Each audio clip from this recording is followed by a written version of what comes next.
Pinupuri ka namin, O Diyos, Ama, Anak at Espiritu Santo. Salamat, Ama, na ibinigay mo sa amin si Jesus na iyong anak na namatay para sa aming kasalanan, iyong muling binuhay, iniakyat at iniluklok sa iyong kanan sa langit.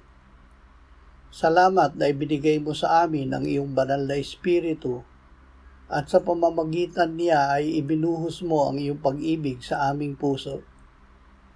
Ama, gawin mo na kami ay laging gutom at uhaw sa iyong salita. Salamat na ang salita mo ang nagbigay sa amin ng aming bagong buhay at nagpapalago nito habang kami ay nananatili at sumusunod sa iyo, sa iyong anak at sa iyong banal na Espiritu.